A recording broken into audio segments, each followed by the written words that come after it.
Guys, welcome back to my channel. I hope every single person is doing great. As you all know, I create session on daily basis regarding the appointment, and as you all know, today is Friday and the time duration is around 2 p.m. in the afternoon. And right now I'm checking the appointment, what is happening in this process. और इसके अलावा एक बार login करके देखते हैं किस किस category के अंदर अपॉइंटमेंट आपके ओपन हो रखे हैं. And then the thing is थोड़ा प्रोसेस के रिगार्डिंग बात करते हैं और कुछ इन्फॉर्मेशन शेयर करनी थी अपॉइंटमेंट के रिगार्डिंग, उसके बारे में भी बात करते हैं. और अगर कल की बात की जाए तो कल अपॉइंटमेंट किसी ने कमेंट करा था कि अप्रॉक्सीमेटली 8:22 के टाइम पे अपॉइंटमेंट ओपन थे. आई डोंट नो, उस टाइम पे मैंने लॉगिन तो किया नहीं था, but the candidate was saying appointment open थे बट कैलेंडर ग्रे आउट था, तो फिर अपॉइंटमेंट बुक नहीं हो पा रहे थे. द थिंग इज अभी एक बार चेक करके देखते हैं और आप लोग भी चेक करके देखो. There is no fix time for the appointment in study visa categorisation और सम अदर कैटेगराइजेशन. कभी भी स्लॉट्स वो लोग रिलीज़ कर देते हैं और एज पर द एसओपी जैसा हर दिन कहते हैं, हर दिन मैं आपको बताता हूँ, वो लोग कहते हैं कि वेंसडे को ओपन करते हैं, but I think there is no fix time. अगर जो उनका टाइम है कभी भी स्लॉट्स ओपन कर रहे हैं और आप चेक करते रहो. अगर यहाँ कमेंट सेक्शन वगैरह को एक बार फॉलोअप करते हो तो एक बार देख लिया करो. अगर कभी स्लॉट्स ओपन होते तो उस टाइम पे लॉगिन करके एक बार अपना अपॉइंटमेंट आप भी चेक कर सकते हैं. मिल गया तो सही है, अदरवाइज अगर नहीं मिला तो फिर आप दोबारा चेक कर सकते हैं. That is entirely different thing, but it entirely depends on luck. अगर उस टाइम पे ओपन होगा, आप देख पाए और आप लॉगिन करा तो मिल सकता है आपको स्टडी वीज़ा के अंदर. And if I talk about work visa तो खैर एंटायरली डिफरेंट है. अभी बहुत स्कैरसिटी हो रही फ्रॉम लास्ट 2 और 3 मंथ्स आई कैन से. अभी अपॉइंटमेंट आपके रिलीज़ नहीं हुए, तो उसके बारे में बात करते हैं. अभी जो अपॉइंटमेंट प्राइसेस हैं बहुत ज़्यादा हाई हो गई है, उसके रिगार्डिंग भी बात करेंगे. उसमें आपको कैसे डील करना है और इसके अलावा एक बार अभी लॉगिन करके प्राइमरली क्या करते हैं, एक बार अपॉइंटमेंट चेक कर लेते हैं किस कैटेगराइजेशन के अंदर अभी स्लॉट्स ओपन है और किस कैटेगराइजेशन के अंदर आप बुक कर सकते हैं. अभी just give me a moment और मैं एक बार लॉगिन करके आपको शो कर देता हूँ without wasting time. So right now thing is login हो गया और आज आप चेक करो एंड देन फिर आपका कल परसों में तो खैर ऑटोमेशन रन होगा जिसमें स्लॉट्स आपके ऑलरेडी ओपन है, उसमें ही बुक हो पाएंगे. और कभी कभी ऐसा होता है कि स्लॉट्स उसमें शो करता है, but the thing is calendar grey out हो जाता है 2 दिन के लिए. आपका सैटरडे और संडे को अपॉइंटमेंट बुक हो भी नहीं सकता, क्योंकि अगर आप अपॉइंटमेंट बुक करते हैं, जैसे आपको पता होगा इसमें 3 स्टेजेस हैं. सबसे पहले आप अपॉइंटमेंट चेक करते हैं और अपॉइंटमेंट ओपन हुआ तो फिर आप डेट सेलेक्ट करते हैं. कभी डेट में आपका इशू हो जाता है, कैलेंडर ग्रे आउट होगा तो फिर आपको उसके बाद आगे सेलेक्ट करने का ऑप्शन नहीं आता. Then the other thing is आपका जो पेमेंट है, पेमेंट गेटवे में कभी प्रॉब्लम हो जाता है, उसमें लॉगिन नहीं हो पाता, तो आपको वो सारी चीज़ें देखनी पड़ती हैं. और कभी कभी बहुत ज़्यादातर का चांसेस होता है आपका जो हॉलीडे वाले दिन है, जैसे सैटरडे और संडे जिसमें ऑपरेशन नहीं होते, उसमें अपॉइंटमेंट थोड़ा बुक करना मुश्किल रहता है. ऑटोमेशन में जो ओपन है तो कभी कभी बुक हो जाता है, बट बहुत मोस्ट ऑफ द टाइम आपको प्रॉब्लम आती है. पेमेंट गेटवे में प्रॉब्लम आ जाती है, फिर कैलेंडर वाला आपका जो प्रॉब्लम आता है उसमें प्रॉब्लम होती है. So rest will do one thing, अभी चेक करके आपको शो कर देता हूँ क्या स्टेटस है, और इसके बाद में दिन भर में पूरा फॉलोअप करते रहेंगे कमेंट सेक्शन में. अगर वर्क वीज़ा के अंदर तो ओपन होना नेक्स्ट टू इम्पॉसिबल है, but the thing is check कर लो, कोई स्पेसिफिक टाइम नहीं है, क्या पता ओपन कर दें. It entirely depends on them, क्योंकि बहुत सारे टाइम से इन लोगों ने जो लार्ज क्वांटिटी है, जितने में ओपन होने चाहिए अपॉइंटमेंट, उतने अपॉइंटमेंट ओपन नहीं हुए, तो कभी भी ओपन हो सकते हैं. Keep an eye on the website, but as per the timeline जो टाइम बोलते हैं उसमें तो खैर ओपन नहीं कर रहे, तो फिर देखो क्या होता है इसमें आगे. Let's see. तो कैटेगरीज ओपन हो गई हैं, मैंने डिटेल्स वगैरह फिल आउट कर दी थी इसमें. And now will check the information according the process. The first thing is national visa के अंदर पहले देख लेते हैं. अगर शैनिगन की बात करूँ तो उसमें स्लॉट्स ओपन होते हैं, तो आई डोंट थिंक उसमें कुछ प्रॉब्लम है. अगर आप अपॉइंटमेंट बुक करना चाहते हैं तो उसमें you can book the appointment any time. If I talk about the south zone, Ahmedabad, Bangalore, Chennai, Hyderabad, Kolkata location, यहाँ तो स्लॉट्स ओपन है. और जो मुंबई लोकेशन है, साउथ के जितने भी लोकेशन है नेशनल डिपेंडेंट ओपन है. अगर नेशनल एम्प्लॉयमेंट के बारे में देखें, नेशनल एम्प्लॉयमेंट का एज यूजुअल है, जैसा हर टाइम रहता है, स्लॉट्स आपके ओपन नहीं है. And then if I talk about national others, national other में आपके 5 स्लॉट्स ओपन है, that is for the south jurisdiction और Ahmedabad, Bangalore, Chennai, Hyderabad, Mumbai location. If you are looking for the appointment in these categorisation, आपको appointment easily मिल जाएगा. National PhD के अंदर भी आपके 5 स्लॉट्स हैं, that is for the south zone only. And the other required category is national study. National study के अंदर देखें तो अभी स्लॉट्स दिखा रहा है आपका कोलकाता लोकेशन का, and that is showing for the date of 19 April. Book करना तो आप कर लो अगर कोई नॉर्थ ज्यूरिडिक्शन के अंदर से है. साउथ वालों को वेट ही करना पड़ेगा, अभी स्लॉट्स ओपन नहीं है. चेक करते रहो, जैसे कल किसी ने बोला स्लॉट्स ओपन थे, बट राइट नाउ अभी नॉर्थ से अगर कोई देख रहा है किसी को अपॉइंटमेंट चाहिए तो कोलकाता लोकेशन के लिए ओपन है. बट द थिंग इज इसमें आपका 2 प्रॉब्लम हो सकती है. The first problem is calendar आपका ग्रे आउट हो सकता है, and then other thing is payment gateway में थोड़ी प्रॉब्लम हो सकती है. उसका सॉल्यूशन एक है, अगर यहाँ पर स्लॉट्स ओपन होते हैं तो फिर आप क्या करो, मल्टीपल टाइम चेक करते रहो. कभी ना कभी आपका जो प्रोसेस है आगे कंप्लीट हो सकता है। 2-3 डिफरेंट आईडीज आप ट्राई करते रहो। अगर यहाँ पे स्लॉट्स ओपन है तो कभी कभी ऐसा होता है कि टेक्निकल ग्लिच होता है, जिससे क्या होता है जो आपका प्रोसेस है आगे नहीं बढ़ता है। वो मैं आपको तब कहूँगा अगर कैलेंडर ग्रे आउट है तो फिर कैलेंडर वाला जो इंटायर सिनेरियो है उसमें बहुत कम चांसेस होते हैं कि फिर आपका प्रोसेस आगे बढ़ेगा। I am talking about the payment. जो पेमेंट में आपका प्रॉब्लम आता है, पेमेंट फेल होती है, वो आपकी ठीक हो सकती है अगर दो मल्टीपल टाइम आप ट्राई करते हैं तो उसमें प्रॉब्लम नहीं आएगा। बट थिंग इज अगर पेमेंट में इशू आ रहा तो 2-3 बार आप ट्राई कर सकते हो, क्योंकि इसमें कभी कभी ऐसा होता है कि OTP का इशू हो जाता है, OTP नहीं आता आपके पास लॉगिन। एक OTP आपका VFS से भी आता है जिसमें क्या होता है OTP आपके फ़ोन पे रिसीव नहीं होता तो प्रॉब्लम होती है, उसमें आगे प्रोसेस आगे नहीं बढ़ पाता है। उसमें आप 2-3 बार डिफरेंट टाइम इंटरवल में ट्राई करो। अगर OTP आता है देन आप आगे प्रोसीड कर सकते हैं और जो आपका प्रोसेस है आप कंप्लीट कर सकते हैं। अब इसके अलावा जो मेन थिंग इज़, अब इसमें आपको बात करने वाला हूँ जो प्रोसेस के बारे में। पेड अपॉइंटमेंट जो आपके चल रहे हैं उसमें 70,000 से जो आपका अप्रॉक्सीमेटली 70,000 65,000 आपका 1 महीने पहले या 1.5 महीने पहले आपका दिसंबर लास्ट तक का इतना इसका अमाउंट था। और अगर जब VFS के बाद प्रोसेस, जब इलेक्ट्रॉनिक ड्रॉ सिस्टम चल रहा था उसमें तो खैर 30-40-50 हज़ार रुपये में भी आपको अपॉइंटमेंट प्रोवाइड कर रहे थे। But the thing is electronic draw system वाले में इन लोगों ने क्या किया था, जो भी आपका प्रोसेस है उससे पहले की बात कर रहा हूँ, इलेक्ट्रॉनिक ड्रॉ से पहले 55,000 रुपये तक 50-55 के आसपास चल रहे थे rate. And then electronic draw आया तो फिर उसमें इंटायरली डिफरेंट प्रोसेस हो गया, फिर सबमिशन आपके ड्रॉ के अकॉर्डिंग होने लगे। एंड देन अगेन जैसे VFS के बाद प्रोसेस गया तो उस टाइम पे जो आपके प्राइसेस थे दैट वाज अराउंड 65,000 70,000 रुपीज़, इतने आपके एजेंट अप्रॉक्सीमेटली चार्ज कर रहे थे। फिर राइट नाउ 1-2 महीने के अंदर जो आपका जो अमाउंट है वो इतना हाई क्यों हो गया आपको बताता हूँ। 1,20,000 रुपये 1,25,000 रुपये आपका अपॉइंटमेंट चार्जेस इतना हाई इसलिए हुए हैं क्योंकि दिसंबर के बाद जैसे इलेक्ट्रॉनिक ड्रॉ सिस्टम आपका खत्म हुआ था उसके बाद अपॉइंटमेंट आपके जो क्वांटिटी रिक्वायर्ड क्वांटिटी है उसमें इन लोगों ने रिलीज़ करे ही नहीं है। बहुत लिमिटेड अमाउंट में आपके स्लॉट्स ओपन हुए हैं, वो भी 1-2 बार या 2-3 बार हो रखा है। और यहाँ पर लोगों ने शो करा है कि अपॉइंटमेंट ओपन है बट लोग बुक नहीं कर पाए थे, उसमें कैलेंडर ग्रे आउट हो गया था, पेमेंट वाला इशू आया था। जैसा हर बार होता है अगर जब इलेक्ट्रॉनिक ड्रॉ वाला सिस्टम था उससे पहले भी आपने प्रोसेस देखा होगा, उसमें स्लॉट्स ओपन होते थे 2-2 3-3 दिन तक का। बट प्रॉब्लम ये आता था यहाँ पर स्लॉट शो करता था बट आपके अपॉइंटमेंट बुक नहीं हो पाते थे, कैलेंडर में डेट सेलेक्ट करने का ऑप्शन नहीं आता था। 2-3 दिन के बाद जो आपके स्लॉट्स हैं वो हटते थे वहाँ से। वो प्रॉब्लम होता था पहले भी, अगर आप देखा जाए तो उतने स्लॉट्स आपके रिलीज़ नहीं होते थे।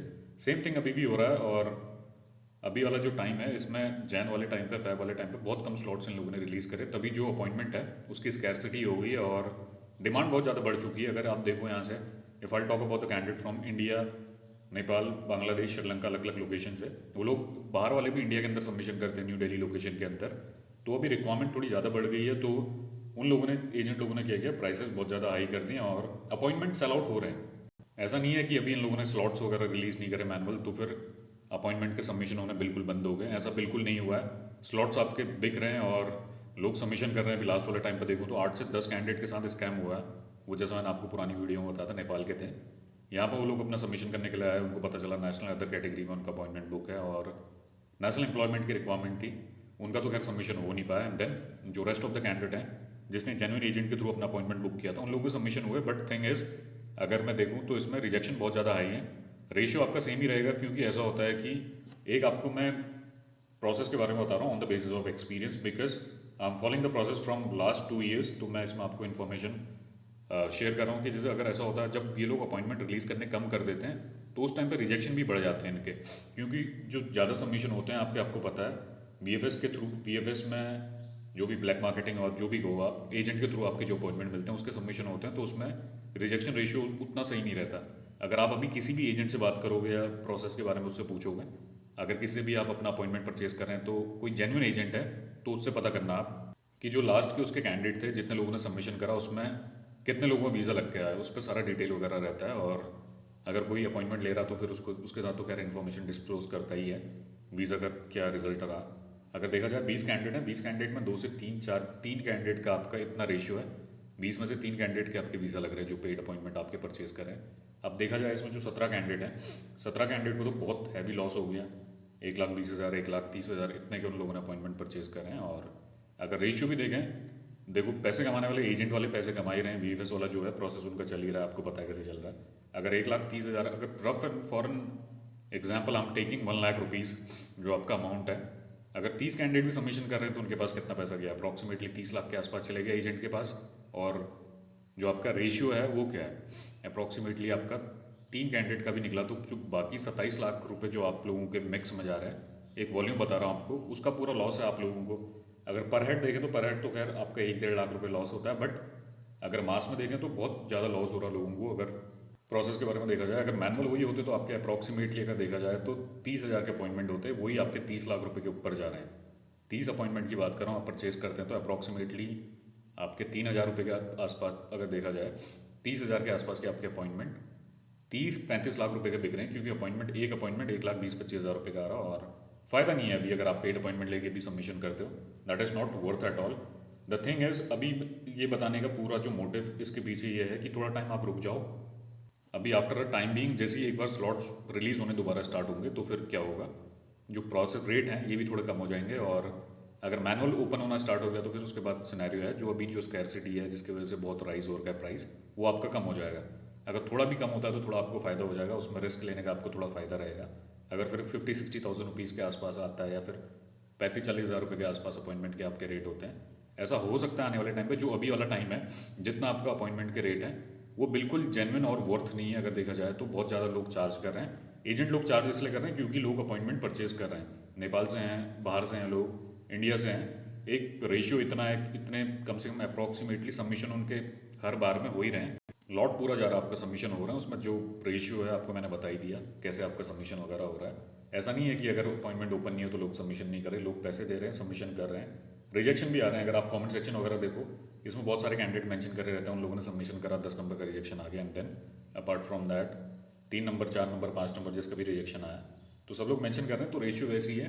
अभी ओपन हो जाएंगे, बताने का वीडियो, पूरा वीडियो बनाने का मोटिव यही है, एक्सटेंड करने का, कि अगर आने वाले टाइम पे जैसे स्लॉट्स ओपन होंगे फरवरी वाले, फैब वाले टाइम पे आप पूरा वेट कर लो। और उसके बाद ऐसा हो सकता है कि ये लोग दोबारा अपॉइंटमेंट जैसे रिलीज़ करेंगे तो थोड़ा चार्जेस भी कम हो जाएंगे आपके। और मेरे अकॉर्डिंग अगर जिस किसी के वर्क परमिट में वैलिडिटी आपकी पूरी बची है तो फिर मेरे को लगता नहीं है कि अगर आपका वैलिडिटी है, एक्सपायर नहीं होने वाला आपका वर्क परमिट, तो वेट कर लो।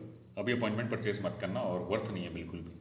क्योंकि देखा जाए 1 लाख रुपये का आपका वर्क परमिट आता है, 90,000 टू 1 लाख रुपये के अप्रॉक्स, एंड जो अपॉइंटमेंट के प्राइस हैं वो हैं आपके 1,30,000 रुपये।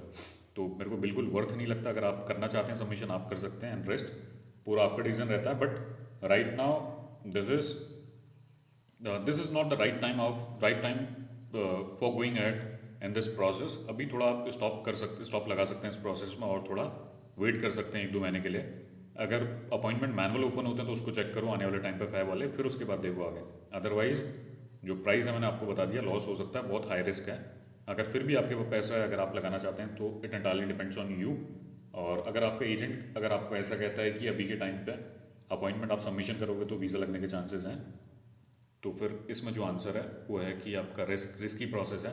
जो अपना अपॉइंटमेंट वगैरह सेल आउट कर रहा है वो आपको कहेगा कि अगर आप सबमिशन करो वीज़ा लगने के चांसेस हैं। सब चीज़ सेम है, but nothing is same right now. जो रेशियो है वो भी थोड़ा गिरेगा, क्योंकि जो इनके रिक्वायर्ड अपॉइंटमेंट हैं उन लोगों ने अपॉइंटमेंट उतने कोटा में रिलीज़ नहीं करें, और सारा अगर एजेंट के थ्रू आपको अपॉइंटमेंट मिल रहे तो रेशियो थोड़ा कम रहता है। ये चीज़ का आप मेक श्योर कर लेना, and rest it entirely depends on you. और वेट करना चाहते हो तो वेट कर लो 1-आधे महीने का, अगर ओपन होते हैं अपॉइंटमेंट फिर देखो, अदरवाइज फिर आगे देखते हैं प्रोसेस क्या होता है इसमें।